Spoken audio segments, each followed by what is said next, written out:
Chapter 9 is on persistence. All throughout the book, Napoleon Hill has been talking about persistence. But not only that, he dedicates an entire chapter to this concept, this idea of persistence. In fact, Bob Proctor felt that this was such an important chapter that every single year he would read the chapter on persistence every day for 30 days. So he would take a month out of each year and read the chapter every day, the entire chapter every day for 30 days. Now that is an exercise in persistence. So you might want to add that to your study repertoire, and you will become more persistent by doing that. I've done it. In fact, reading challenges are huge and help in the accumulation of self-discipline, and that is one of the most important aspects of persistence. So Napoleon Hill talks about the different causes of persistence, and we're going to go through these here. And these, if you'll notice, are very similar to the leadership qualities that he talks about back in chapter 7. So if you are an excellent leader, you will probably also be very persistent. So here are the causes of persistence. Definiteness of purpose. Now, he started the book with this. He said, you have to know what you want. And not only do you need to know what you want, but write it down. And not only write it down, but make a plan and get started right away, right? Definiteness of purpose. And that is lending to success. In fact, Earl Nightingale's definition of success is the progressive realization of a worthy ideal. And I would consider your definiteness of purpose, your purpose, a worthy ideal. And if you are progressively moving towards that, you will be successful. Persistence is constantly moving in that direction. Now, desire, you have to want it. So why is desire so important? It's so important because it gets your emotions moving. It heightens your frequency.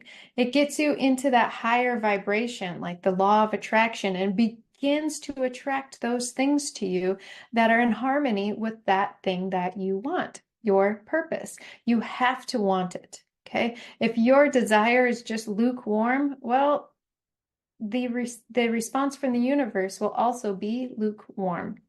So we have to have a desire. Napoleon Hill calls it a burning desire, right? The next thing is self-reliance. Napoleon Hill talks so much about the opinions of others and discarding them and not allowing them to sway us in any way, shape, or form. Self-reliance is understanding that we have the power within us to execute our purpose, right? He talks about that in the self-confidence formula, right? In the first one, I know that I have the ability to achieve my definite purpose in life, right? Self-reliance, knowing that we have the power within us. And number 4, definiteness of plans. So not only do we need a definiteness of purpose, but we need definite plans and moving in that direction. We have to act in an orderly fashion in order for us to reach our goal. Order is heaven's first law. That is one of the things that makes plans important, is because if we have a plan, then we can be orderly in our execution.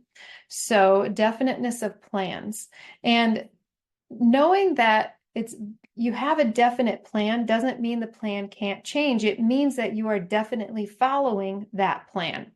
So your goal will not change, your purpose will not change, but your plan might change as new circumstances and new opportunities arise. But you have to also execute those plans. So when new opportunities arise, you have to kind of change up your plans to match, right? But they are definite and you are using them and moving in that direction. Accurate knowledge. One of the things that causes persistence is accurate knowledge. So if you are unsure of something, well, go to someone who has some specialized knowledge. Make sure that you're not just working off of hearsay. Make sure that you have correct knowledge before moving forward. That's really important. cooperation. Bob Proctor has said that nothing of any consequence has ever happened without the help of others. And I think this is so important. This lends to the idea of the mastermind that Napoleon Hill talks about throughout the book, and especially in the chapter on the mastermind. But cooperation is also harmonious with others, right? So we want to make sure that we're not only working with others, but we're also working with them in a harmonious way. And then willpower. We talked a little bit about willpower and the idea that willpower is finite if we think of it in human terms, but the power of our will is infinite. And our will is one of our intellectual faculties that we can develop in our minds. And we're going to talk about that in chapter 13. But we can develop the will so much so that we focus on that and nothing else, and really focus on what it is that we want, concentrate on it, and bring all the energy that we have to it. And then habit. Robert Russell has said that habit is God's way of making good automatic in our lives. And when we can get into the habit of doing things, constructive things, productive things, then persistence comes easily. But we have to make sure that the habits that we are constructing and bringing into our life are productive. So replacing non-productive habits with productive habits is key. And actually, we have a habit challenge in Magnet 30 that you can use to help you move forward in creating the habits that you want to create in order to have and form the productive work ethic that you need. So moving to this 4-step method. So how do you develop persistence? And that's a great question that Napoleon Hill answers for us. He says, first, you need a definite purpose backed by a burning desire for its fulfillment, exactly like what we just covered in the last slide. So we have to have this definite purpose, and we have to want it. We have to want it. Okay, that is the first step in persistence. And if you don't yet have your burning desire, if it's just a desire but not a burning desire, go back to the chapter on faith and autosuggestion. And Napoleon Hill tells us how to create this burning desire, right? Through repetition, autosuggestion. Second, you need a definite plan expressed in continuous action. Now, I mentioned Earl Nightingale earlier. Success is a progressive realization of a worthy ideal. We are constantly moving in the direction of our goal. If we're doing that, we are in the harmony with our goal. We're on the same frequency with our goal, and we're attracting to us the things that we need in order to achieve our goal. So when we do this, we are bringing the laws of the universe in harmony with us. So we are working with them so we can use them to our advantage. Third, a mind closed tightly against all negative and discouraging influences, including negative suggestions of relatives, friends, and acquaintances. When I would tell my mom, for instance, of something big that I wanted to do, for instance, writing a book or doing that type of thing, she would say, well, that's ambitious, thinking, well, are you going to start it and not finish it type of thing? Or our family doesn't want to set us up for failure. So they kind of temper us down a little bit.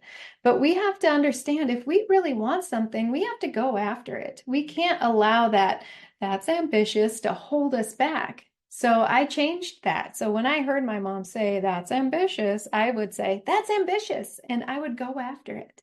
So my perception changed. Instead of using it as something that should slow me down, I used it to push me up and build me up. So that's up to us if we want to create that type of atmosphere within our minds to change our perception, right? So a mind tightly closed against all negative and discouraging influences. And number 4, a friendly alliance with one or more persons who will encourage one to follow through with both plan and purpose.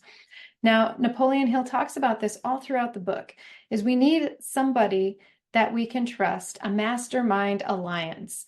So people who will encourage us and move us towards what we want. Other people who are working on large endeavors as well. So we can also encourage them. So we need to seek people out who are on our same level or above so we can really use this 4-step method and develop the persistence that we need. That's an accountability partner, right? Somebody that I have an accountability partner, and she and I, we tell each other what we're going for, what we're working towards, and we hold each other accountable. In fact, we read our goals every 2 hours every day, and we say goal read. We just check in with each other every 2 hours. But that's what an accountability partner does. So use this 4-step method to develop your persistence and make sure that you have all those attributes of someone who has persistence, and you will become more persistent and continue to reach your goals.